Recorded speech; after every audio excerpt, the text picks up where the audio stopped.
Atos 28, versículo 1. Havendo escapado, então, souberam que a ilha se chamava Malta. E os bárbaros usaram conosco de não pouca humanidade, porque, acendendo uma grande fogueira, nos recolheram a todos por causa da chuva que caía e por causa do frio. E havendo Paulo ajuntado uma quantidade de vides e pondo-as no fogo, uma víbora, fugindo do calor, lhe cometeu a mão. E os bárbaros, vendo-lhe a víbora pendurada na mão, diziam uns aos outros: certamente este homem é homicida, visto como, escapando do mar, a justiça não o deixa viver. Mas sacudindo ele a víbora no fogo, não padeceu nenhum mal. E eles esperavam que viesse a inchar ou a cair morto de repente. Mas tendo esperado já muito e vendo que nenhum incômodo lhe sobrevinha, mudando de parecer, diziam que era um deus. E ali próximo daquele mesmo lugar havia umas herdades que pertenciam ao principal da ilha, por nome Públio, o qual nos recebeu e hospedou benignamente por 3 dias. Aconteceu estar de cama, enfermo de febres e disenteria, o pai de Públio, que Paulo foi ver, e havendo orado, pôs as mãos sobre ele e o curou. Feito, pois, isto, vieram também ter com ele os demais que na ilha tinham enfermidades, e sararam, os quais nos distinguiram também com muitas honras, e havendo de navegar, nos proveram das coisas necessárias. 3 meses depois, partimos num navio de Alexandria, que invernara na ilha, o qual tinha por insígnia Castor e Polos.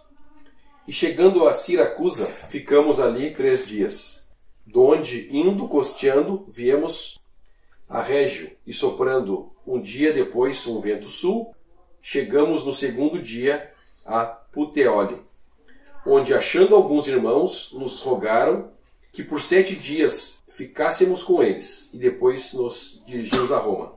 E de lá, ouvindo os irmãos novas de nós, nos saíram ao encontro à praça de Ápio e às 3 vendas. E Paulo, vendo-os, deu graças a Deus, e tomou ânimo.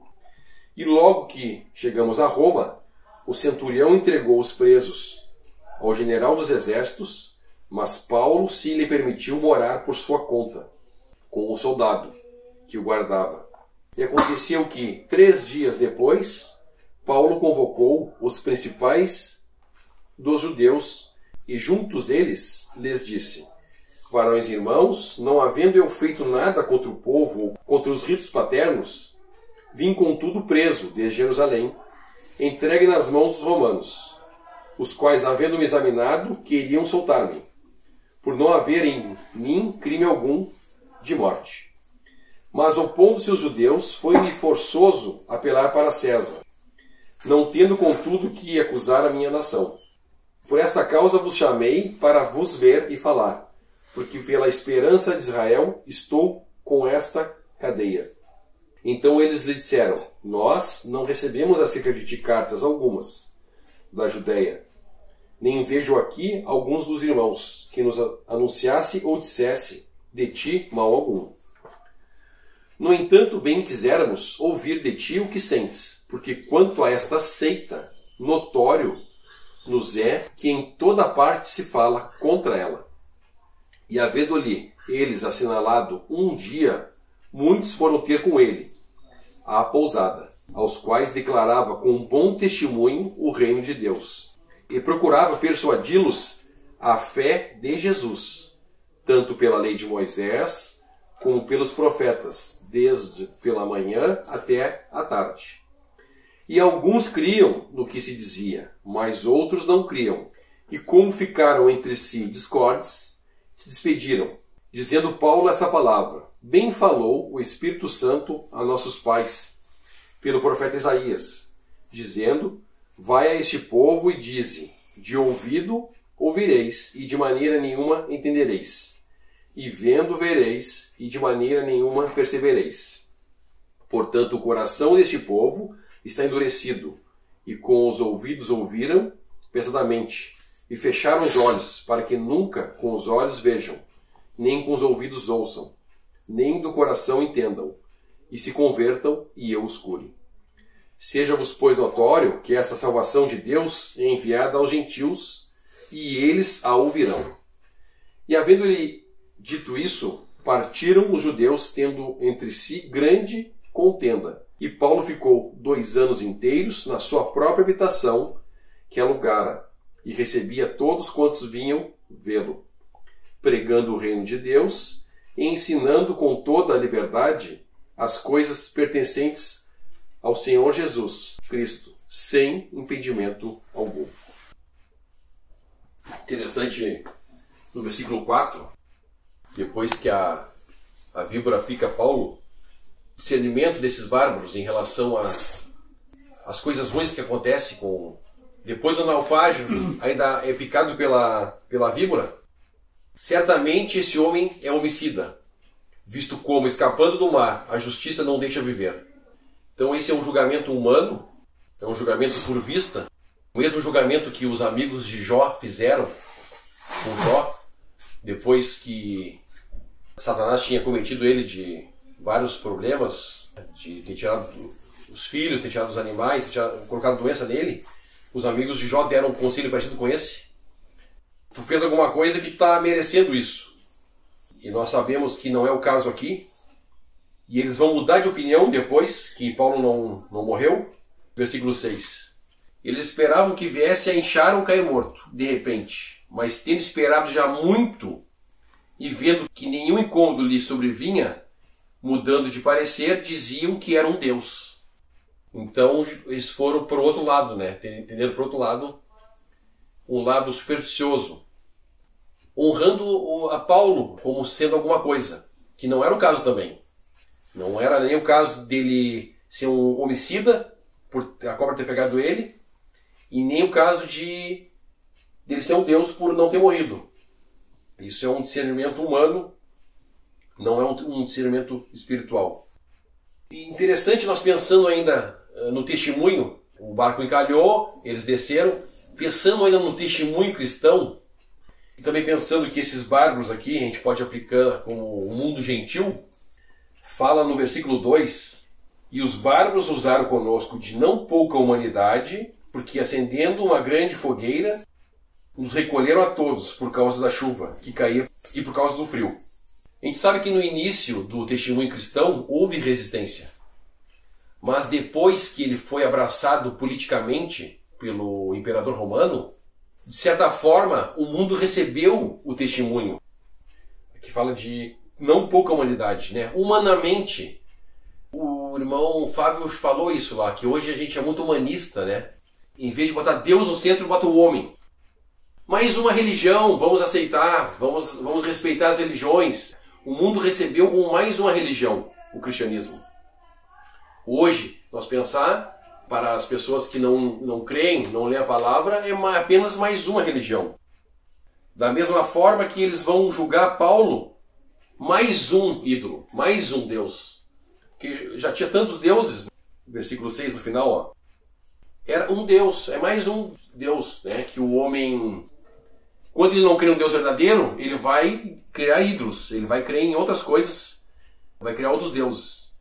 Então, de uma certa forma, o mundo gentil recebeu o cristianismo como mais uma religião, como mais uma superstição, como mais um Deus aqui. Mas a gente sabe que Paulo não era Deus, ele era o apóstolo dos gentios, ele era um homem usado por Deus para levar o evangelho, trazer, né, a verdade em relação à igreja, à dispensação da graça. Então ele não era um Deus. O mundo julgou, né, a gente pode aplicar assim, uma aplicação figurada aqui, que o mundo recebeu como os cristãos mais uma religião, mais na questão supersticiosa do que entendimento mesmo, o que é o cristianismo. Porque Paulo, ele apresentava o Senhor Jesus. Lá no versículo 23, Paulo já tinha tido aquele exercício ali de ter chamado a atenção para ele, pela serpente ter mordido ele e não ter morrido. Lá no versículo 23, ele vai tomar mais cuidado, segunda parte do versículo, aos quais declarava com bom testemunho o reino de Deus e procurava persuadi-los à fé de Jesus. A fé de Jesus. a gente tem estudado no livro de Atos, né? Era o que Paulo pregava. Ele não pregava a si mesmo, ele pregava Cristo, Jesus, como Salvador, como aquele que vai vir julgar. A pregação lá no Areópago. É o homem que Deus escolheu para julgar todas as coisas. E nós pensar também a serpente morder Paulo e não ter feito nenhum, que depois que nós cremos no Senhor Jesus e fomos comprados, nós somos agora filhos de Deus. Antes sim, como fala em Efésios, né? Mortos em delitos e pecados, andávamos segundo o príncipe da potestade do ar. Mas agora não. Agora nós somos libertados do pecado e também das garras de Satanás. Agora Satanás não tem mais efeito direto em nós. Nós sabemos que hoje ele pode usar dardos, usar de artimanhas para fazer tropeçar. Poder sobre os cristãos ele não tem mais. Essa serpente mordendo Paulo não tendo mais efeito, né? Que a serpente, nós sabemos que lá no Éden, Satanás usou uma serpente para enganar Eva. Então é figura do poder do inimigo. Diretamente não tem mais. Quando nós estamos andando com o Senhor em obediência à palavra de Deus, Satanás não tem poder nenhum sobre nós. Nós estamos como Jó. Satanás fala assim, acusa, mas cercaste ele de bens. Nós temos um Senhor, que é o nosso pastor, e como as suas ovelhas, o Senhor nos cuida, nos guarda. Ontem eu estava escutando um irmão falando sobre o Salmo 23. O Senhor é meu pastor e nada me faltará. É bem interessante essa aplicação. Ele leu um livro do irmão que realmente o irmão trabalha com ovelhas. Aí sim é muito interessante os detalhes que... Ele diz que se a ovelha vai no campo, vai comendo tudo. Ela come erva venenosa, ela come qualquer coisa que tiver pela frente. Então o pastor tem que estar cuidando pela comida dela. Tem que levá-la no pasto certo. Porque a ovelha ela vai comendo o que está na frente. E a água também. O pastor tem que levar ela na água certa. Porque ela toma qualquer água, que a primeira água que ela achar, ela toma.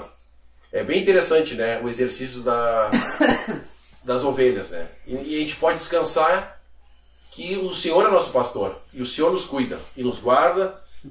Como nós oramos hoje, né? Que a palavra nos diz que as suas ovelhas conhecem sua voz. Ele é o pastor das ovelhas, né? E as ovelhas vão atrás dele. Os judeus viviam num cercado, que era a lei, na expressão anterior. Nós agora, nós não temos uma cerca. Nós temos um pastor. Né? Nós seguimos uma pessoa. Quando nós ouvimos a voz do nosso Senhor Jesus, para Satanás poder nos tocar, é como Jó. Ele tem que ir lá perante Deus pedir permissão para Deus. Como ele pôde tocar Paulo, o apóstolo Paulo, o espinho na carne, era o mensageiro de Satanás, mas Paulo explica lá em 2 Coríntios que foi necessário, por causa das revelações, né? Então, se Satanás tiver acesso a nós, vai ser para o nosso bem, para o nosso exercício, aprendizado. Nós podemos descansar que temos um pastor que nos cuida e nos guarda, nos conduz aos melhores pastos e à melhor água, né? Que é a figura da palavra de Deus, a sã doutrina, que fala de uma água limpa e pura, a palavra de Deus. Um detalhe interessante que o irmão falou de que o Senhor nos cuida é o trajeto de Paulo até aqui. Que Paulo diz que começa a falar em Paulo, já no caminho de Damasco é revelado para ele tudo que ele havia de passar, de perecer pelo Senhor. Uma palavra que a gente leu em Atos 23:11 é que o Senhor tinha o propósito de que ele testificasse em Roma. E a gente vê a última parada dele aqui em Roma, nos últimos dias que eles chegaram até Roma aqui. Até aqui foi provisão do Senhor, o barco ter se estraçalhado e tudo mais. A confiança que ele teve no Senhor de chegar até aqui, sabendo, bom, de lá daquela prisão onde ele apareceu para ele, até Roma eu estou garantido, né? Então, a confiança de Paulo, saber que tudo era provisão de Deus, e até ali ele pregando o testemunho do Senhor. E é interessante sabermos disso, né? Porque até a salvação o Senhor está nos cuidando também. Claro que lá nós não vamos precisar ser cuidados, né? Estaremos juntos com Ele. Mas é uma palavra de confiança, porque o Senhor disse que aquele que o Pai dá a mim, de maneira nenhuma o lançarei fora. Então, é a mesma relação de cuidado que o Senhor teve com Paulo, desde aquela aparição, falando para ele que ele não se preocupasse, que seria conveniente que ele ainda testificasse dele em Roma, para nós o Senhor diz a mesma coisa. Não vos perturbeis com coisa alguma, né? Que a gente fique tranquilo, porque uma vez que nós somos dados a Ele pelo Pai, Ele não nos lançará fora. Então, é precioso sabermos desse cuidado que Deus, nosso Pai e o Senhor tem para conosco também, né? Uma pincelada assim do cuidado que o Senhor tem, a questão do pastoreio. Ele é o nosso pastor e realmente já temos tudo, na verdade, não nos falta nada. Temos a salvação e esse cuidado o Senhor tem nos revelado a cada dia o quanto Ele tem cuidado da gente. Pegar esse gancho que o irmão falou, do cuidado do nosso pastor. Interessante, né, que a vida de Paulo, se nós for pensar desde Atos 9, que ele foi chamado, vai completamente contra, né, o que o homem prega hoje, a distorção do evangelho que o homem fez. A gente pode abrir em 2 Coríntios 11. 2 Coríntios 11, 23. São ministros de Cristo? Falam como fora de mim. Eu ainda mais. Em trabalhos, muito mais. Em açoites, mais do que eles. Em prisões, muito mais. Em perigo de morte, muitas vezes. Recebi dos judeus 5 quarentenas de açoites, menos 1. 3 vezes fui açoitado com varas. Uma vez fui apedrejado. 3 vezes sofri naufrágio. Uma noite e um dia passei no abismo. Em viagens, muitas vezes. Em perigos de rios, em perigos de salteadores, em perigos dos da minha nação, em perigos dos gentios, em perigos na cidade, em perigos no deserto, em perigos no mar, em perigos entre os falsos irmãos, em trabalhos de fadiga, em vigílias muitas vezes, e com fome e com sede, em jejum muitas vezes, em frio e nudez. Interessante, né? Como é que a gente vai poder pregar, né, o Evangelho da Prosperidade se o ministro da dispensação era um homem sofredor? Como o nosso Senhor Jesus. A palavra diz que era um homem de dores, experimentado em trabalhos, humilhado aqui nesse mundo. E o apóstolo Paulo seguiu a carreira de fé. Não pega a tua bênção e me segue, como é pregado hoje. É exposto um Cristo que não é o Cristo bíblico. A gente pode voltar a pensar ali do que o mundo gentil recebeu, que nem o irmão Fábio nos expôs lá, né? Que a gente não prega para pagãos, a gente prega para pessoas que têm Bíblia em casa. Não é uma história nova, conhece o Jesus, mas eles conhecem um Jesus que não é o Jesus da Bíblia. É um Jesus que é médico, é um Jesus que é advogado, é um Jesus que é psicólogo, é um Jesus para resolver os problemas temporais. É esse Jesus que é pregado hoje. É um Jesus que ainda está no crucifixo, né? Muitas vezes a gente vê em vários lugares Jesus ainda no crucifixo. Mas será que é esse o Jesus da Bíblia? Esse é o Jesus que Paulo pregava? Paulo não teve uma vida boa. Nenhum dos apóstolos teve uma vida boa, como é pregado hoje. Pega a tua bênção e me segue. Não que nós vamos ter que passar por dificuldades e coisas e tal. Não. Mas Paulo, depois de ter passado por tudo isso aqui que nós lemos, em 2 Coríntios 11, ele poderia escrever, quando estou fraco, aí que eu sou forte. Ele poderia escrever, todos me abandonaram, mas o Senhor estava comigo. O Senhor Jesus experimentou isso também. Abandonado na cruz, todos os apóstolos abandonaram, não ficou nenhum. Então, participar das aflições que o nosso Senhor participou é um privilégio que o cristão tem de ser exercitado nas coisas do Senhor, se voltar para o nosso Senhor e buscar, em clamar a Deus, porque temos que confessar. Normalmente, quando nós estamos bem, anda tudo bem, nós oramos menos, nós pensamos em Deus menos, nós vamos pensar mais nas outras coisas. Nós vamos nos ocupar com as coisas que Deus tem nos cercado e vamos nos ocupar menos com Deus que nos cerca das coisas. Completamente diferente. O Evangelho da Prosperidade é um evangelho inventado por homens, não é bíblico. O Evangelho bíblico é Cristo morreu por nossos pecados, ressuscitou ao 3º dia e foi visto por testemunhas e ascendeu ao céu e hoje está à destra de Deus. Esse é o Evangelho e ele fez isso para salvar todo aquele que crê do juízo Hoje o homem quer ver curas, o homem quer ver milagres, coisas que são temporais. O que vale a pessoa ser curada da doença e depois, no final da vida, vai para o inferno? Vale muito mais ela ouvir o Evangelho e ser salva e ir para a eternidade, independente se foi curada da doença ou não. É muito mais importante as coisas que são eternas do que as que são temporais. Não que Deus não possa nos guardar e nos prover as temporais. Não é isso que eu estou dizendo. Deus pode. Quando a gente não tem as coisas, nós somos mais propensos a buscar Deus. Como Paulo foi fortemente exercitado dessa maneira. Está no limite dele e ele, né, sabia que o Senhor estava com ele. É o cuidado do Senhor, que o irmão citou, né, o pastor. Né, nós temos um pastor que nos cuida, que está atento a todas as suas ovelhas, a todas. E aquelas que não conseguem andar sozinha, ele carrega no colo, nos ombros, como a palavra fala. Nós podemos descansar nisso, que ele vai nos guardar e vai nos cuidar. No versículo 6 também a gente pode chamar a atenção, outra tendência que a cristandade tem: olhar as ferramentas que Deus usa e querer exaltar as ferramentas que Deus usa. No caso aqui, eram bárbaros achando que Paulo era alguma coisa. Paulo escreve que ele era o pior dos pecadores. Ele foi homicida. Eles não sabiam, eles julgaram por vista, mas Paulo realmente tinha sido homicida. Mas, resgatado por Deus, chamado para a obra, chamado como apóstolo dos gentios. Nós temos uma tendência de ver a mão que Deus está usando, aquela ferramenta, e querer exaltar o homem. Isso é um erro.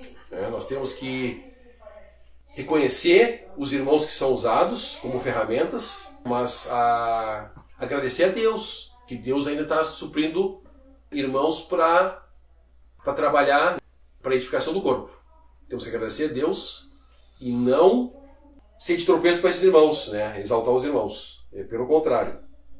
Temos que reconhecer os que trabalham, encorajá-los, orar por eles, ajudar no que for possível, sem exaltar, né? Ter os olhos sempre no Senhor, que é o Senhor que dá as ferramentas, é o Senhor que capacita, é o Senhor que chama para o trabalho, como nós lemos, acho que é Filipenses, né?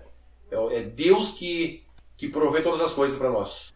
Todos os capítulos de Filipenses tem um versículo que fala que Deus que faz todas as provisões para nós. Por misericórdia, ainda hoje, ruína, fraqueza, Deus ainda segue provendo, né? Dons, evangelistas para levar o evangelho, irmãos com amor, coração para levar essa mensagem de amor.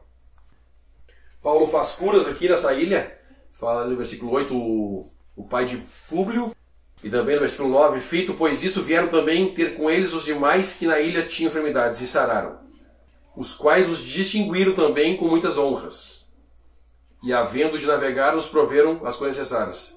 Entra no pensamento que eu estou falando também. Não fala que houve conversões aqui nessa ilha, não diz que houve conversões, houve sinais, mas não houve conversões. A princípio, não, pelo menos não fala. Versículo 14, eles acham alguns irmãos lá em Puteoli. Chegamos no segundo dia a Puteoli, 14, onde, achando alguns irmãos, nos rogaram que por 7 dias ficássemos com eles. E depois nos dirigimos a Roma. Então, esses irmãos aqui da cidade tiveram o privilégio de ter o apóstolo Paulo durante 7 dias. E 15, e de lá, ouvindo os irmãos novas de nós, nos saíram ao encontro à praça de Ápio e a 3 vendas. E Paulo, vendo-os, deu graça a Deus e tomou ânimo.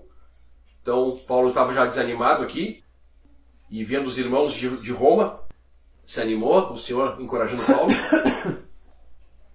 E Roma, na época, capital política da época, onde o imperador ficava, com o passar do tempo, depois que o mundo entrou na igreja, que a política entrou na igreja, capital também do cristianismo, por muitos anos, muito tempo foi Roma.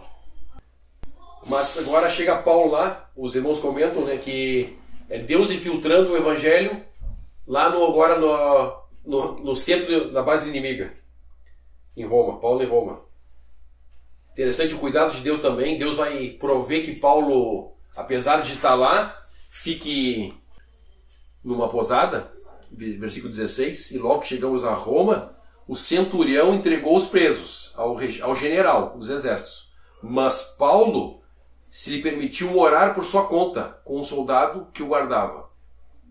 Que fala também um pouco de que Deus guardando essa doutrina durante todos esses anos, mesmo com o tempo de trevas, escuridão, Deus guardou essa doutrina, limitado, né, preso naquela pousada, com um soldado, mas ainda estava ali. Mais adiante fala que todos os que queriam vê-lo tinham acesso a Paulo. Versículo 30. E Paulo ficou 2 anos inteiros na sua própria habitação, que alugara, e recebia todos quanto vinham vê-lo, e pregando o reino e ensinando com toda liberdade as coisas pertencentes ao Senhor Jesus Cristo, e sem impedimento algum. Então Paulo, de certa forma, estava limitado, mas estava acessível a todos quanto fossem buscar. Nos fala de voltar para os princípios, as doutrinas de Paulo, reveladas por Paulo. Apesar da ruína, apesar de estar em Roma, Deus vai prover a possibilidade de se chegar a essa doutrina, de se chegar à verdade, independente das circunstâncias, né? Do estado das coisas, Deus vai prover o acesso, né, à verdade. Ele vai chamar os judeus, versículo 17, o amor, né, que eles querem da sua nação. Mais uma vez aqui Paulo vai dar explicação para os judeus ainda, ele vai anunciar Jesus para eles, lá no versículo, já lemos, versículo 23. E havendo eles assinalado um dia, muitos foram ter com ele a pousada, aos quais declarava com bom testemunho o reino de Deus e procurava persuadi-los à fé em Jesus, tanto pela lei de Moisés, como pelos profetas, desde pela manhã até a tarde. Então, mais uma vez, Paulo, em amor, falando com os judeus. Misericórdia de Deus, no versículo 24. E alguns criam no que se dizia, mas outros não criam. Então a gente já sabe que os judeus como nação não iam crer mesmo, estavam endurecidos. Paulo traz luz isso em uma carta. Mas a misericórdia de Deus ainda dando entendimento a alguns que criam. O pensamento que o irmão trouxe também lá, né, que leu todo o livro de Atos, a gente vê que toda a cidade que Paulo chegava tinha uma sinagoga. Que eles foram dispersos antes por rebeldia, por juízo de Deus. Os judeus estavam espalhados por todo o mundo, literalmente. Onde Paulo passava, Paulo primeiramente ia na sinagoga no sábado, para pregar para os judeus. E essa dispersão aconteceu anteriormente, né, antes de Jesus. É interessante a gente saber disso, porque que tinha judeu espalhado por todo lugar. Mas, pensando também na dispersão, eles, após o arrebatamento, eles vão ser restaurados lá, eles vão voltar para Jerusalém. Na verdade, o judeu quer voltar para lá para reconstruir o templo. Eles não podem ainda por motivos políticos, diplomáticos, né? Mas depois do arrebatamento, vão se criar circunstâncias propícias para eles voltarem para Jerusalém.